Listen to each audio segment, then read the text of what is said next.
In this video I'm going to be coding the movement of the player, and to do that, first of all, I'm going to be encoding the player speed. Whenever the player is in motion, he's going to be travelling at a particular speed, and to get started at creating a speed variable, I'm going to be using global constants. So I'm going to start by choosing resources and define constant, and I'm going to create a new constant here in the define constants dialog. So I'm going to type player speed, and I'm going to set his speed to be 10, that is 10 pixels per step.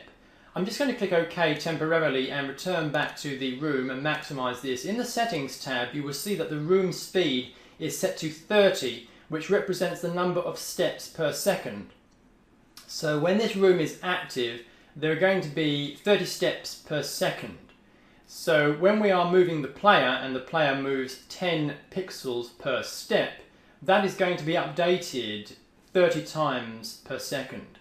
So I'm going to accept those changes and move back to the resources here, the define constants. So we have this player speed constant here, and what this means is later on, if we want to change the player speed, we can simply return to this dialog and enter in a new speed in this value field here. So let's start and create a script over here. So I'm going to right click on the script section and choose create script here, and we open up the new script window, and I'm going to name this script player update. This is a function that is going to be called once every step.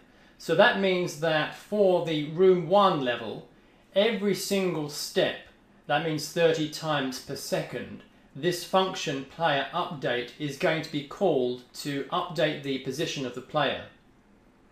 When we think about the motion of the player can be moving left or right or standing still.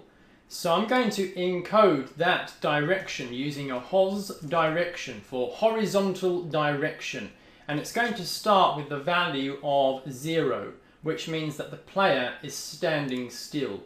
If this variable is -1, it means the player is going to be moving left, and if it's 1, it means the player is going to be moving right. So every frame we're going to assume that the player is not moving, and then we want to check the input on the keyboard to see if the player is being moved.